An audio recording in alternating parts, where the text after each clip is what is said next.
we are at Sun and Fun, actually with Desktop Pilot, and they have their full sim finally available. And you can see on their little poster over there, it's going for about $14,999, which I know that's a steep price point for a lot of people. But when you look at the other things that are on the market, $14,999 is a pretty solid price when it comes to something that's going to make you a safer pilot. If you're thinking about opening up a flight school and you want to help your students get better with flows, get more comfortable in the aircraft, practice their instrument skills without putting an actual aircraft or themselves at risk, this is something I'd recommend. I don't have the room for it in my house, or else I'd have one in my house, if we're all going to be honest. So they've kind of given me free reign, and we're going to run this. We're going to check this thing out.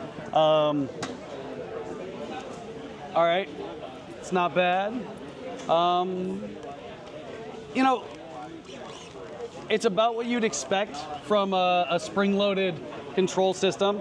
It's not force feedback. I mean, force feedback is just insanely expensive, but if I remember correctly, the trim wheel does respond, so you can actually get some kind of feedback when you're trying to trim the airplane. Now, given that they've given me free reign, and I've flown a Cessna 172 before, let's do a short field takeoff. Where are we at? I'm not sure what airport we're at. I do think that there's a runway off to our left, so let's go and taxi over there. Make sure everything's all squared away. I don't see a parking brake handle. We should be good to go.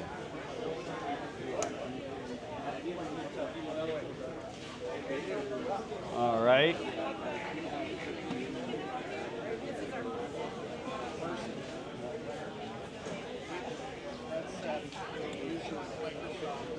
All right. So it does seem like there's a good bit of travel in this throttle for some really fine controls. I know what I've noticed in a lot of other sims where you have a really short throw on the throttle, you don't have a whole lot of room to work with. But these screens are responding exactly as what you would expect from a G1000. We are clearing out onto a runway. We've got our flaps set, mixture set. Everything's squared away, lights are on. Let's throw our fuel pump on, and we'll go for a takeoff. Oh, and the friction lock is actually adjustable. With the amount of hours I've got in a 172, this feels as natural as possible. I don't feel like I'm in a simulator when it comes to manipulating the controls. All right. Everything's in the green. Right rudder as required.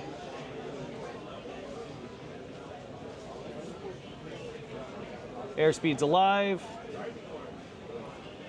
Rotate.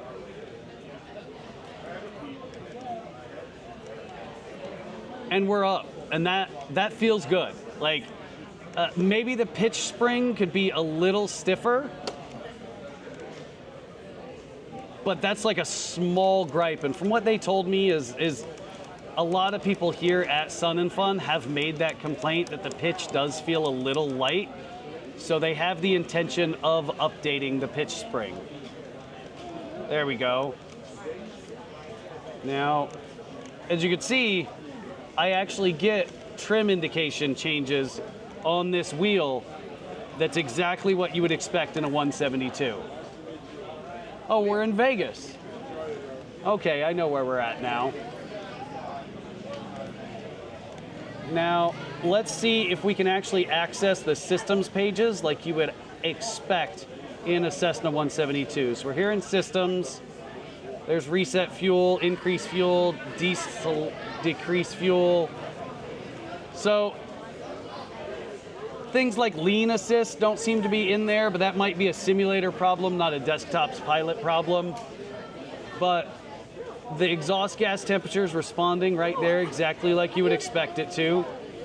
And leaning for about 1450 EGT is a solid EGT. Guys, look up, come over here. Everybody look.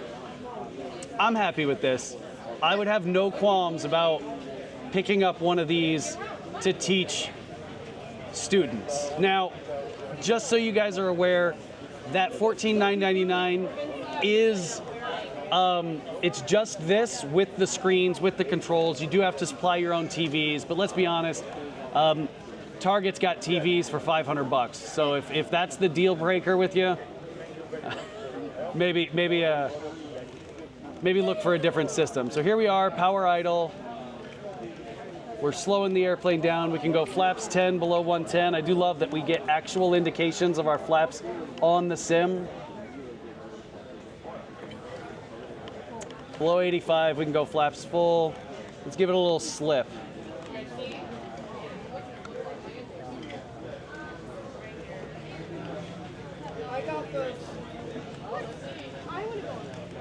All right. A little bit of power in, soften up our descent. And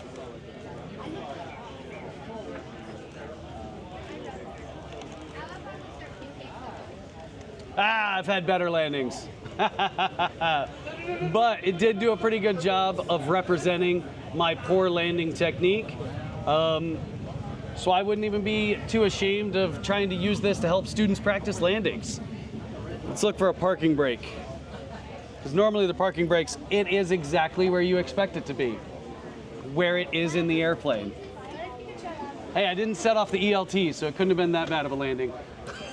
So the trim wheel, I did like that it actually responded. Some Cessnas, the trim wheel's a little stiffer. Some Cessnas, it's a little looser. It really just depends on whether it's is this supposed to be modeled off of an SP? I saw 172 SP up there. That is correct. Okay. But the thing was this trim wheel, that the hardest part was the trim wheels in the simulator, because we don't have cables actually connected to a trim tab to achieve this 1-to-1 ratio.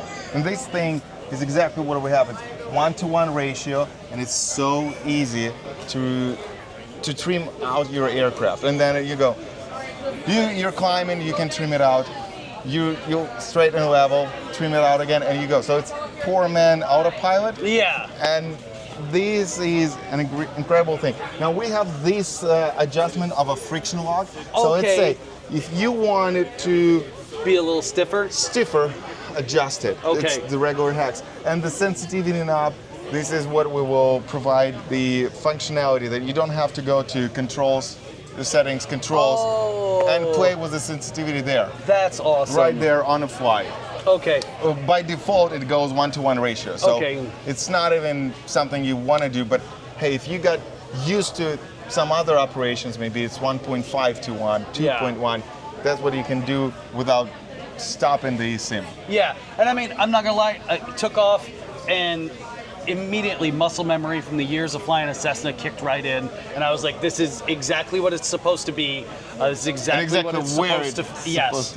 And even when I landed, I was like, where's the parking brake? You know, expecting for some little like simism thing, but no, it's exactly where you expect it to be. Right, and the part of the reason that it is important that when you're going through your emergency checklist, so you see you have engine fire, right? You need to pull these. So when you're going through engine failure, okay, so what do? Well, let's check if we have fuel. Let's check if you don't have this physical action. You don't have those flows down. In real aircraft, you have the harness, which will not let you check your fuel. So you have undo it. So this is part of your checklist, just on physical portion of it.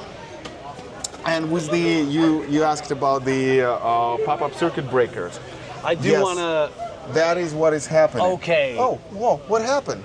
You see? That's pretty cool. Now I do have to ask. I see X-Plane is up. Yes. Is it? Do we get the same functionality with the other simulators out there?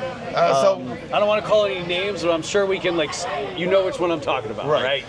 If the simulator and the aircraft model in the simulator allows you to have functional pop-up circuit breakers, it works 100%. Okay. They communicate. If the aircraft model is there are just dummies there, no, you might want to go and find that and upgrade to the model which allows you for functionality. So if I was to pick this up for let's say my flight school, and I wanted to use it as a training tool for my flight school, I'd want to make sure, you guys have tested it with X-Plane 12 here, so is that what you're going to recommend when it comes to software? More than that, the X-Plane 12 would be our only recommended for flight training. Okay. The reason is that X-Plane meets FAA requirements for aviation training devices. Okay.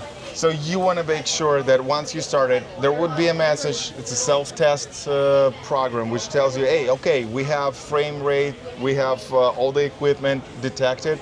You're good to go to fly and use it for training. You can like in this, I can put this in my logbook. This year we will submit application for approval with FAA.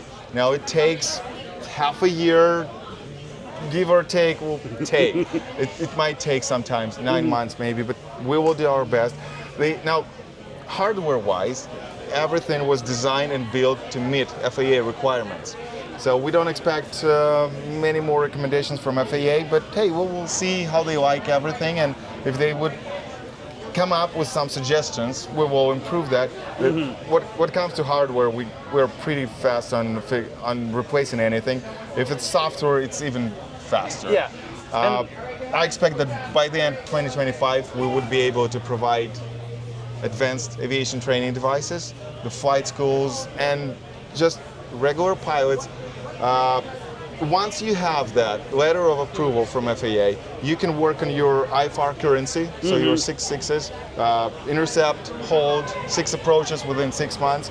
You don't need a CFI for that. Exactly. You get it, you get in here, you work on that, log it, and you're good to go. Yeah, so, if you're watching, what he's getting at is your IFR currency. For you to maintain your legality to operate an aircraft as pilot in command in instrument conditions or in the clouds, you need to go doing 6 approaches, holding, intercepting, and tracking, using navigational means, ground-based or GPS, etc. Normally, pilots, they've got to go rent an airplane to go do that with an instructor. And I don't know if you've seen the cost of it, like a Cherokee 140 nowadays. It's like $240 with a $10 an hour surcharge. So this thing will pay for itself in just a couple instrument proficiency checks. That's a very good comparison.